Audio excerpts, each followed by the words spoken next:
आजादी से हमारे छत्तीसगढ़ के बस्तर संभाग के कोंडागांव जिला के परसगांव ब्लॉक के ग्राम गणराज्य मांझियारगढ़ में उनका अभिनंदन सेवा जोहार हम समस्त ग्रामवासी और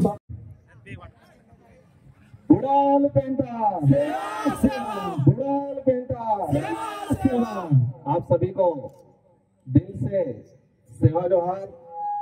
आज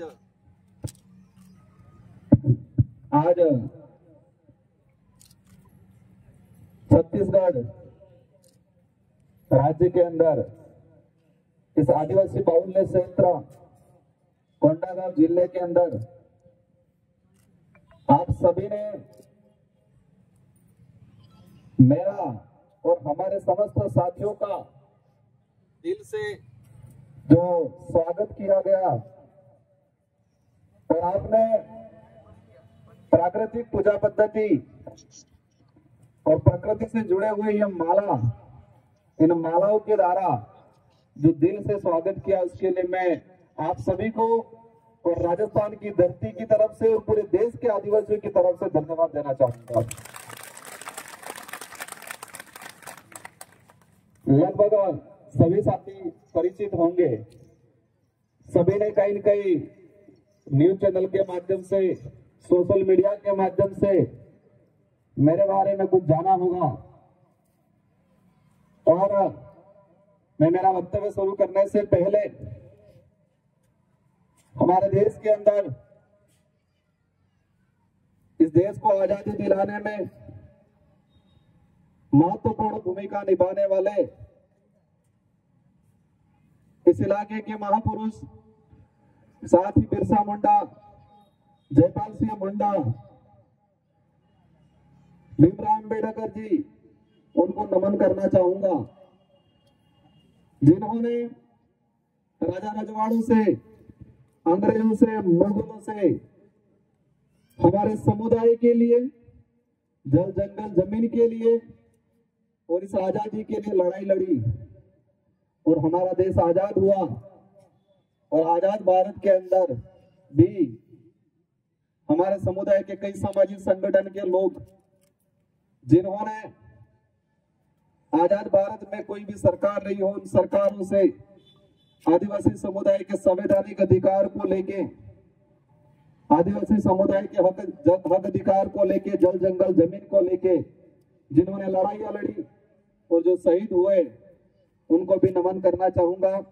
साथ ही हमारे इस मंच में विराजमान भारत आदिवासी पार्टी से, हमारे मध्य प्रदेश से राष्ट्रीय उपाध्यक्ष, यहाँ के राष्ट्रीय सदस्य भाई शैलेश जी, साथ ही अन्य हमारे समस्त सामाजिक संगठनों के पदाधिकारी और कोंडागांव से इस गावता जोहरानी पर्व माझी आटगांव के समस्त युवा साथी, बड़े बुजुर्ग, हमारी माताएं बहनें, नारी शक्ति, आप सभी को तहे दिल से धन्यवाद देना चाहूंगा, जोहार करना चाहूंगा।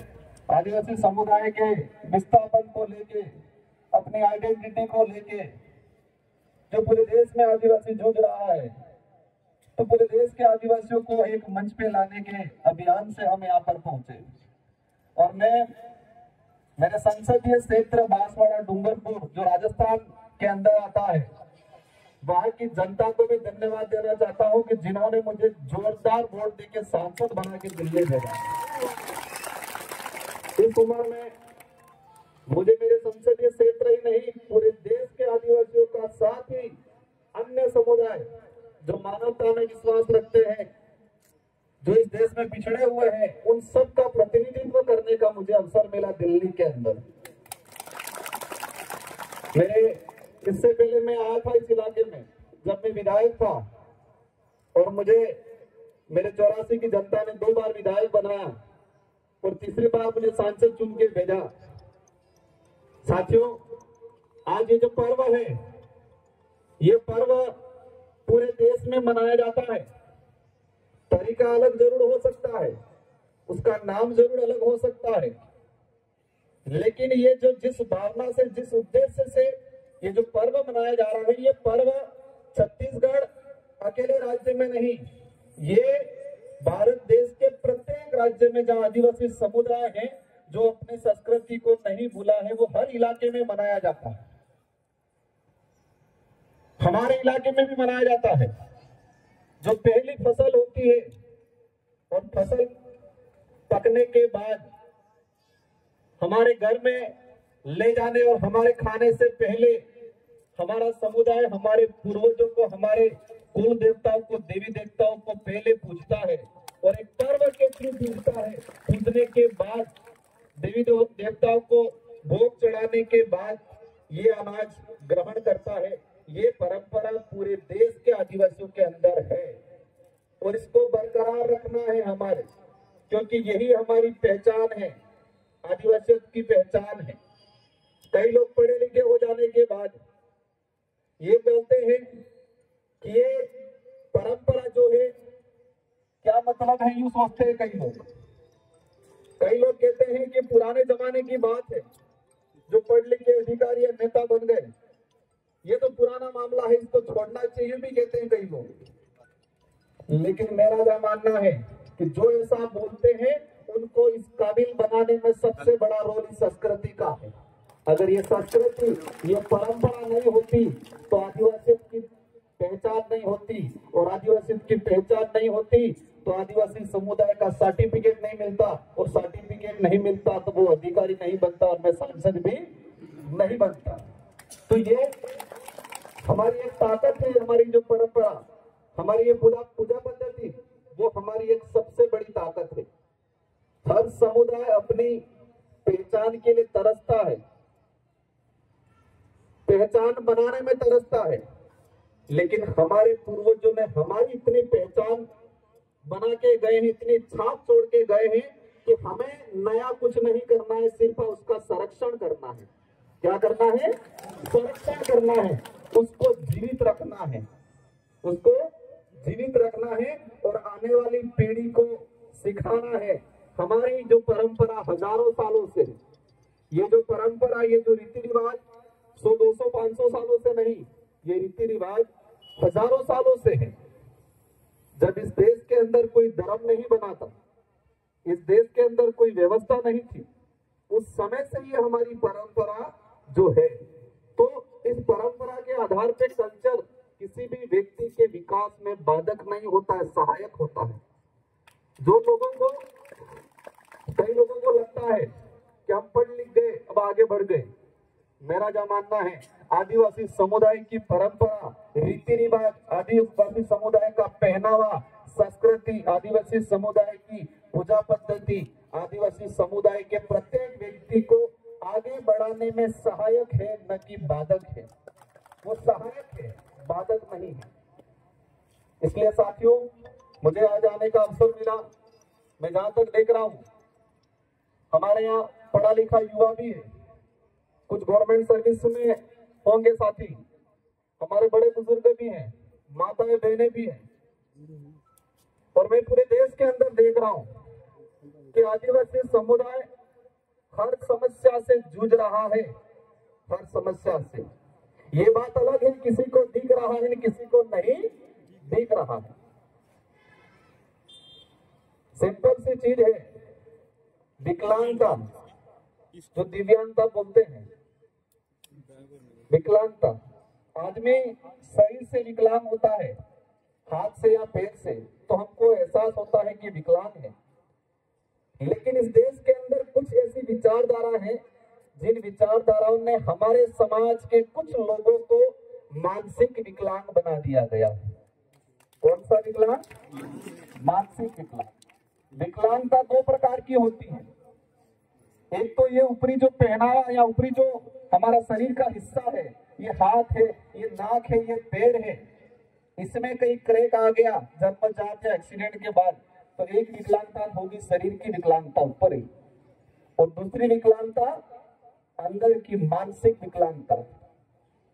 और इस देश के अंदर कुछ विचारधाराओं ने हमारे समाज के पढ़े लिखे लोगों को मानसिक रूप से विकलांग करने का काम किया है। और जो मानसिक रूप से विकलांग लोग होते हैं, जो हमारे समाज की परंपराओं को खत्म करने का काम करते हैं। मानसिक रूप से विकलांग होते हैं जो हमारे समुदाय की पूजा पद्धति पे कलम चढ़ाने का काम करते हैं। मैं समझता हूं आप मेरी बात को समझते होंगे। तो जो मानसिक रूप से विकलांग हैं उनको सख्त हमारी विचारधारा की जो दवाई है उसके माध्यम से इनका इलाज करना सख्त जरूरत है। और मुझे लगता है कि बहुत जल्दी आपके छत्तीसगढ़ के अंदर आप लोगों का साथ सहयोग मिला तो अवश्य इस समुदाय को और हमारे साथ में रहने वाला अन्य समुदाय जो हमारी तरह पिछड़ा हुआ है, सुविधाओं या अभाव में है, उन सबको साथ में लेके हर तरफ का नेतृत्व देंगे। और जो छत्तीसगढ़ के अंदर आदिवासी समुदाय का हम हाल देख रहे हैं, जो आंकड़ा जो डाटा आ रहा है वर्तमान में, कुपोषण का डाटा बहुत तेजी से बढ़ रहा है। हमारा खून, हमारा डीएनए इतना ताकतवर है, लेकिन वर्तमान में जो धीरे धीरे जो आंकड़ा आ रहा है, जो बच्चे हो रहे हैं वो कुपोषण के शिकार ज्यादा है। कुपोषण के शिकार ज्यादा है मतलब कमजोर है। जमीन विस्थापित हो रहे हैं हमारे लोग। रिजर्वेशन आरक्षण का जो प्रावधान है संवैधानिक शेड्यूल 5 और शेड्यूल 6 के आधार पे, वो धरातल पे लागू नहीं हो पा रहा है। आदिवासी समुदाय की पहचान को पे कलम चढ़ाने का काम हो रहा है। कई प्रकार की समस्या है। इन सारी समस्याओं को हम छानबीन करके इनके समाधान की लड़ाई कैसे लड़नी है उस पे काम करेंगे आने वाले समय में आप सबके साथ सहयोग। आप सब विचार कर रहे होंगे, सांसद छत्तीसगढ़ में भी आपके 11 सांसद हैं, 11 हैं और पूरे देश के अंदर आदिवासी समुदाय से भी लगभग 47 से ऊपर सांसद है। 50 के आसपास सांसद आदिवासी समुदाय से हैं। 47 आसपास तो रिजर्व है और इसके अलावा ओपन सीट से भी कई सांसद आदिवासी के जीत के गए हैं। लेकिन दुर्भाग्य है, मैं हालांकि ज्यादा नहीं कहना चाहूंगा इस विषय पे, लेकिन वास्तविक जो समस्या के लिए हमें लड़ना चाहिए वो नहीं लड़ पा रहे हैं। मैं एक ही क्यों आया हूं, क्योंकि मेरी विचारधारा ही वही है कि आदिवासी के लिए लड़ना, आदिवासी के लिए लड़ना, आने वाली पीढ़ी के लिए लड़ना और इस देश के संवैधानिक अधिकारों को धरातल पे लागू करने के लिए लड़ना। और हमारी जो लड़ाई है वही है कि जो इस देश का मालिक है वो मालिक आज विभिन्न समस्याओं से जूझ रहा है, तो उस मालिक के लिए संवैधानिक जो प्रावधान संविधान में निहित है उसको धरातल पे लागू करना है। यही लड़ाई, यही मुहिम लेके हम लोग निकले हुए हैं। तो मैं आज यहाँ पर आया वर्तमान में एक सांसद के रूप में हूं, लेकिन मुझे सांसद कम समझते हुए इस समुदाय का बेटा जरूर समझे, ज्यादा आपका भाई समझना है और आपको कंधे से कंधे मिला के साथ देना है। हमें वैचारिक लड़ाई लड़ने की सख्त जरूरत है। हम अभी तो जी रहे हैं, बढ़िया जी रहे हैं, लेकिन हम आने वाली पीढ़ी को क्या देके जा रहे हैं, आने वाली पीढ़ी के लिए क्या करके जा रहे हैं, और आने वाले समय के लिए जो कुटाराघात जो वर्तमान में किया जा रहा है, जिसका परिणाम आने वाले 20-30 साल बाद होगा, उसके लिए हम क्या कर रहे हैं, उस पर सोचने की सख्त जरूरत है। इन्हीं शब्दों के साथ आप सभी को तहे दिल से धन्यवाद। और कल कार्यक्रम रखा गया है मांडली में, मागड़ी में, तो जितने जो नजदीक साथी हैं आप सभी को पहुंचना है।